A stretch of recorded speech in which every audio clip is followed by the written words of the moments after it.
On March 13, 1996, Thomas Hamilton, 43, left his home at 7 Kent Road in Dunblane, Scotland, with only one thing in mind: murder.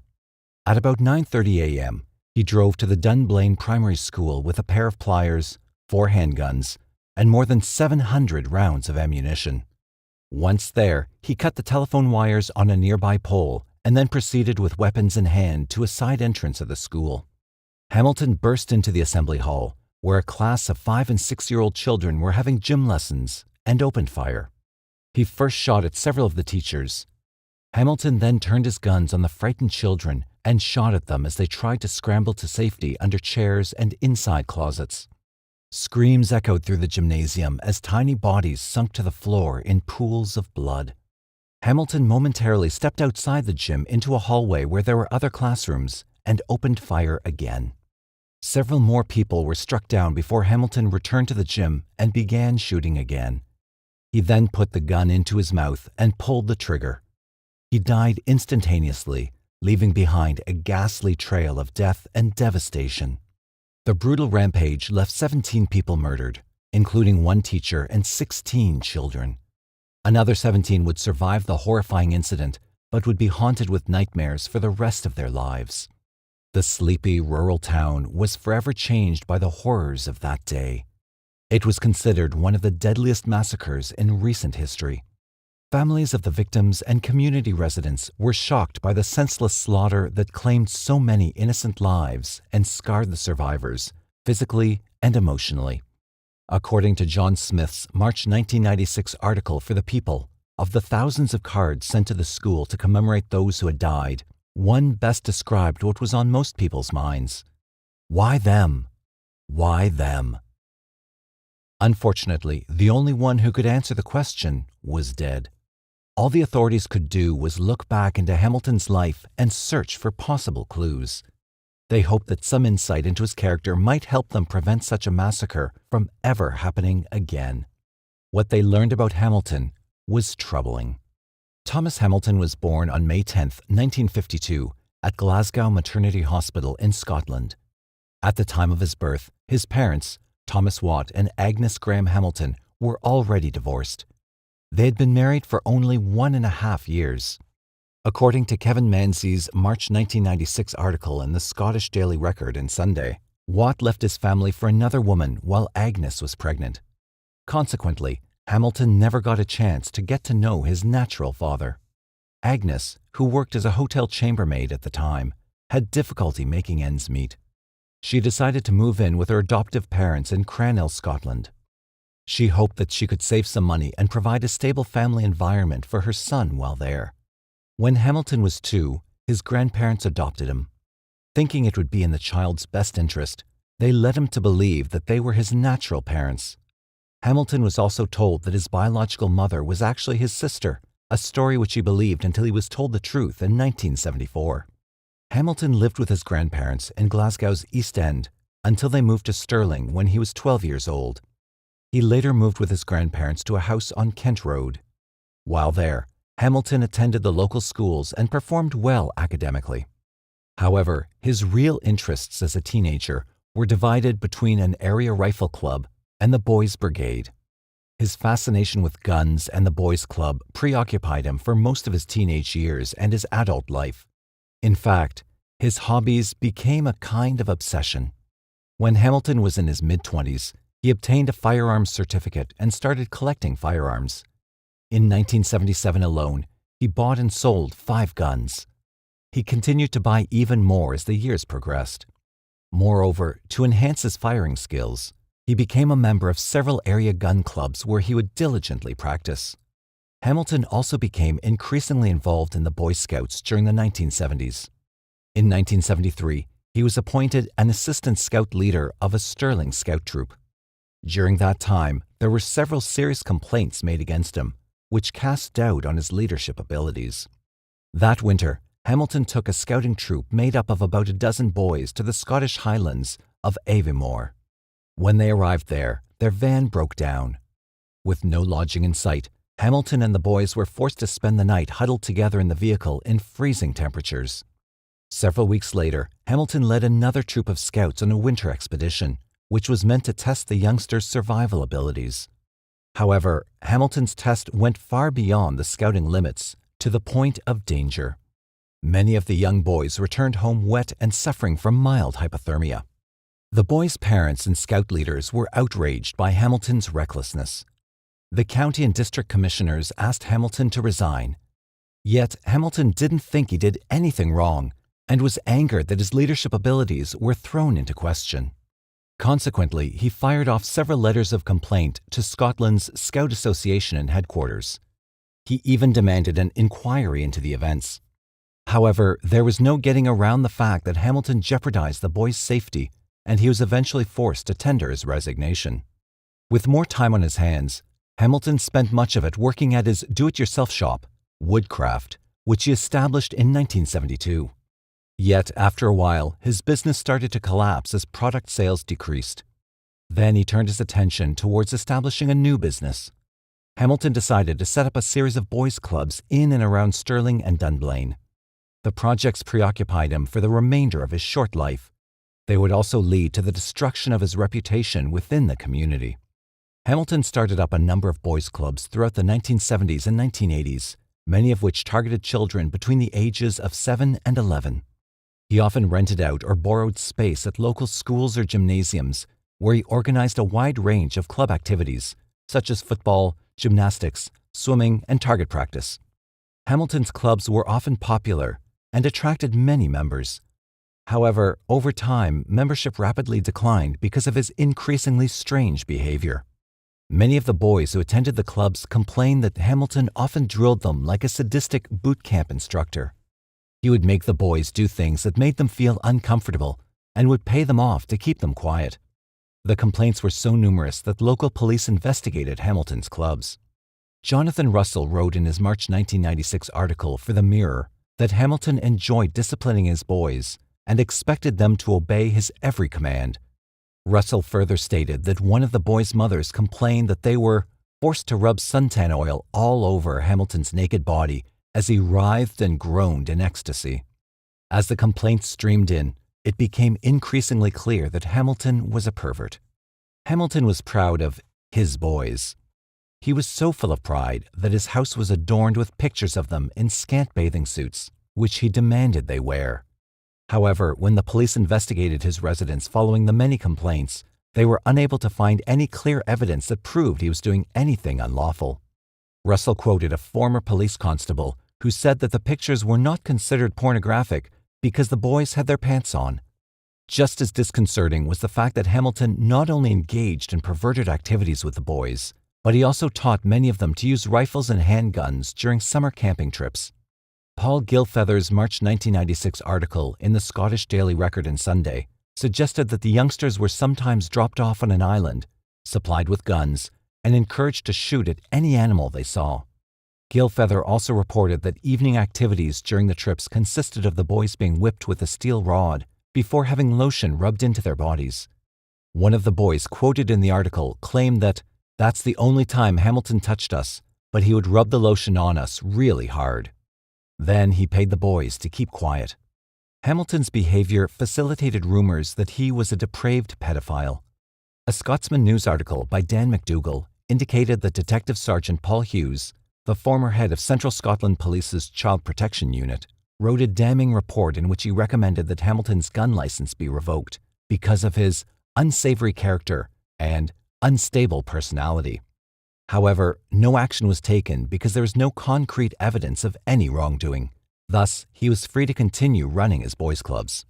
When the rumors got too bad, an enraged Hamilton would send letters of complaint to authority figures within the community, claiming that he was not perverted and that he was being victimized. He also sent letters, which were described by many as threatening, to teachers and the families of the boys who spoke ill of the clubs and discouraged attendance. At one point, he even sent letters of protest to the Queen, complaining of his unfair treatment. Hamilton believed there was a conspiracy to bring him down. He blamed not only the teachers and parents, but also Scout officials and the police for circulating the negative rumors about him. Hamilton's infuriation eventually led to the horrific events of March 13, 1996. It was then that he exacted his revenge on the community that strived to protect their children. Following the massacre, Dunblane residents and families of the victims demanded answers. They wanted to know how such a disaster could have occurred in their small community. In response to their pleas, a public inquiry was held. One of the primary questions Lord Cullen sought to answer was what circumstances led up to the shootings. He also assessed ways to better safeguard the public in the future against the misuse of firearms. The investigation, based mostly on police reports and the testimony of those who were familiar with Hamilton, proved to be an invaluable source of information. Investigators learned that Hamilton organized and ran approximately 16 boys' clubs between the 1970s and mid-1990s, most of which were unsupervised. Moreover, it was discovered that Hamilton wasn't even properly qualified to instruct the boys in many of the activities he arranged for members. This raised questions as to why he was allowed to continue running the boys' clubs in the first place. During the investigation, Hamilton's true character was further revealed when some of the boys testified of his mistreatment of them. They told of how they were coerced into stripping down to their swimming trunks so the photographs could be taken of them, many of which focused on the groin area. If a youngster complained, Hamilton would belittle them. When confronted by parents or the authorities about the pictures, Hamilton would exclaim that they were taken for advertising purposes, even though he kept most of them for his own enjoyment. According to Cullen's 1996 report, there was only evidence of 2 incidents, which suggested Hamilton was possibly a pedophile.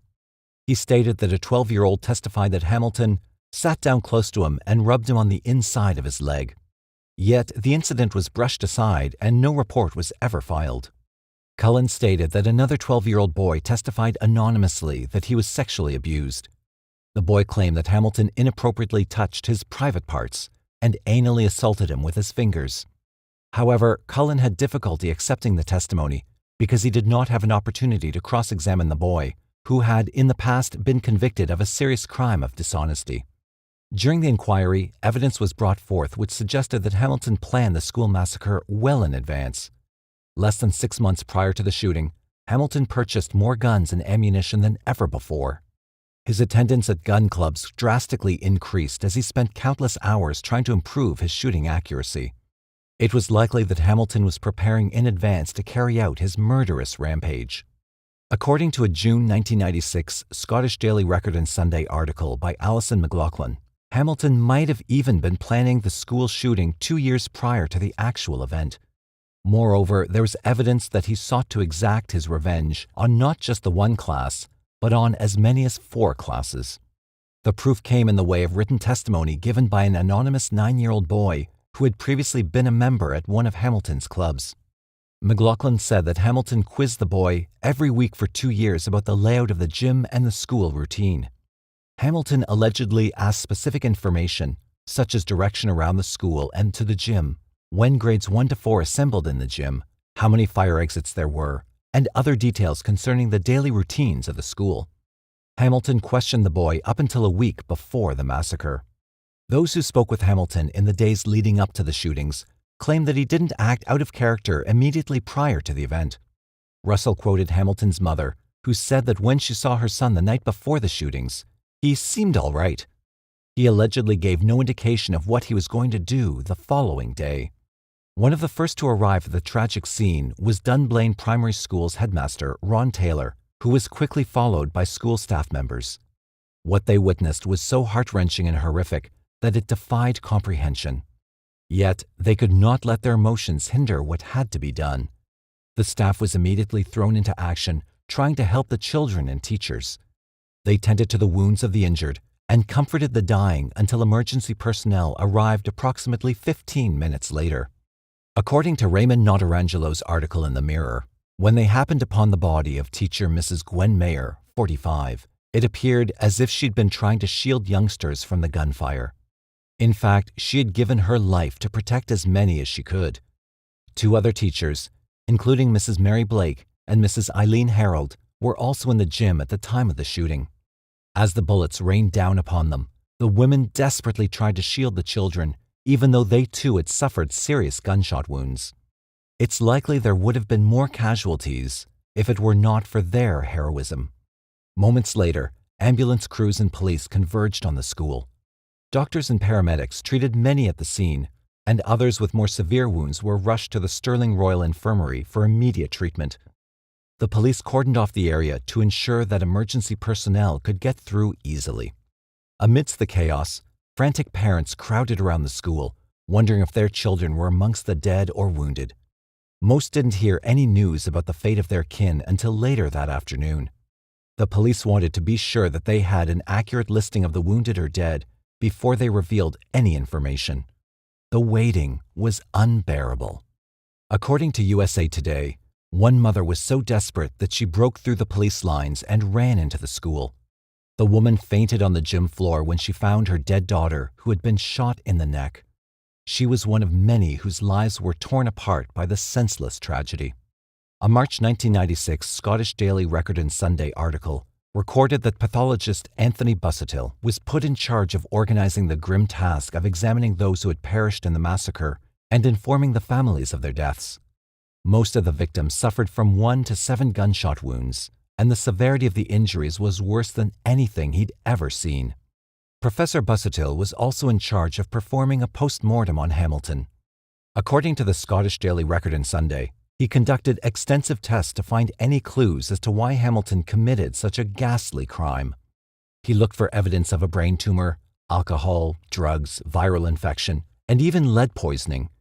Yet he was unable to find any physical explanation for his murderous behavior. It was clear that Hamilton's problems were based on unknown psychological factors. No one will ever know why Hamilton did what he did. It's a mystery which is carried with him to the grave. Less than a week following the massacre, Dunblane made preparations to bury their dead. Queen Elizabeth II and Princess Anne traveled to the small town to meet with the families of the victims and the survivors. A March 1996 Scottish Daily Record and Sunday article said that the Queen wept openly when she spoke with the parents about their children. She, like many around the world, sympathized with the families and mourned the great loss of life. On March 18, 1996, Great Britain stood still to observe 1 minute of silence in commemoration for those that died in the Dunblane Massacre. The silence marked the beginning of a week-long procession of funerals. According to Smith, many of the deceased were interned in a specially dedicated area in Dunblane Cemetery. Following the massacre, many of the victims' families and other community residents campaigned to tighten existing gun laws and ban private ownership of handguns. They took their fight all the way to Downing Street, where they met with then Prime Minister John Major to discuss the issue. An April 1996 Scottish Daily Record and Sunday article stated that the group handed over a petition urging tighter controls in the wake of the tragedy. The article further states that 428,279 concerned citizens signed the petition, an enormous response by any standards. It was clear that British citizens were unhappy with the existing gun laws. Months later, legislation was passed that banned handguns over .22 caliber. In 1998, the ban was further extended to include smaller caliber handguns. Handgun owners who handed in their guns were fully compensated by the government. A September 1998 Evening News article said that the new rules required those applying for a gun to nominate 2 referees to testify in support of their having a license. Great Britain quickly earned the reputation of having some of the strictest gun laws in the world. Not everyone was happy with the new firearm controls. According to an August 1998 article in the Birmingham Evening Mail, the handgun ban severely affected gun retailers, gun clubs, and pistol shooting sports. Moreover, many gun advocates complained that a majority of gun-related crimes involved weapons sold on the black market and rarely guns held by licensed owners. Gil Marshall-Andrews of the Gun Control Network was quoted in Philip Johnson's July 2001 Daily Telegraph article, stating that almost all illegal guns start out legal, so it's not easy to draw a neat line between the two. Marshall-Andrews further suggested that the gun laws should remain tough in order to keep gun crime down. Yet Johnson claimed that a study from the Centre for Defence Studies in London found there to be no link between the legal possession of guns and their use by criminals, and in the 2 years following the handgun ban, crime actually increased by 40%. Since the study, the Dunblane gun laws were considered by many to be a failure. By September 2004, Britain's Conservative Party called for a review into firearms laws. According to a May 2004 Daily Record article, the Tories wanted to ease the law banning handguns and make it legal to use them in lawful shooting sports. However, some feared that easing the laws would cause more harm than good, possibly leading to an upsurge in gun-related crimes. Most believed that remaining strict on firearms was the only way to prevent another incident like that which occurred in Dunblane from ever happening again. At around the same time the victims' families were challenging gun laws, they were also campaigning for more information concerning Hamilton. McDougall claimed that Lord Cullen made a decision to withhold sensitive information from public eyes by enforcing a 100-year closure order on evidence relating to Hamilton's activities prior to the Dunblane Massacre. According to Tasman Lewis's article, Hidden Secrets of the Dunblane Massacre, the evidence included police reports concerning abuse allegations at the boys' clubs, Hamilton's purported links with the Freemasonry, and reports about his use and possession of firearms. The victims' families challenged the 100-year ban because they believed that the public had a right to view the documents. Officials insisted that the ban was instated only to protect the identities of the children named in the reports. However, Neil Mackay stated in his March 2003 Sunday Herald article that there were only a handful of documents that related to children or named alleged abuse victims. Many believed that the ban was illegal and was actually instated to protect high-level officials, such as local police and authorities, from wrongdoing. To allay suspicions, Lord Advocate Colin Boyd QC allowed the release of 4 police reports from between 1988 to 1993, yet denied making public a further 106 separate files relating to Hamilton's activities. Instead of alleviating suspicions, the move only increased speculations that officials were trying to cover up critical evidence. McDougall quoted Frank Blake, the husband of Dunblane Massacre survivor Mary Blake, as saying, "They have not divulged the whole lot, and we want everything to be made public." He was further quoted saying, "We want to know what is so important in these papers. What do they have to hide from public view?" Other family members of the victims had similar reactions. In March 2004, Dr. Mick North, parent of deceased Dunblane victim Sophie North, brought forth new allegations of a possible cover-up. According to Marcello Mega's article, Dunblane Cover-Up, North listed 6 key points that the Cullen inquiry failed to address, which included the failure to hear evidence from Catherine Kerr, a neighbor of Hamilton's, who saw him emerge from a grey-colored car outside his home on the morning of the shootings. The driver has never been traced. The failure to account for Hamilton's exact movements from the time he left his home to drive to Dunblane Primary School, a 15-minute journey that took him more than 3/4 of an hour. Why an off-duty police officer who was mysteriously at the school on the morning of the shootings was never called to give evidence. The failure by police to identify Hamilton as a pedophile who was almost certainly involved in supplying photographs of virtually naked boys, which he took on camps. The failure to establish who Hamilton's friends and the police were. A number of witnesses testified that police cars often stopped outside his home. The failure to investigate links, revealed by 3 witnesses, between Hamilton and the Queen Victoria School, a military school at Dunblane with a small shooting range that Hamilton used, and where it's claimed by a former teacher that boys were abused. The accusations have prompted a call for a new inquiry into Hamilton, the shootings, and the investigations conducted by the authorities. The families of the victims have demanded public access to all of the information available concerning Hamilton. That was the only thing that could put to rest the nightmare that has haunted them for so long.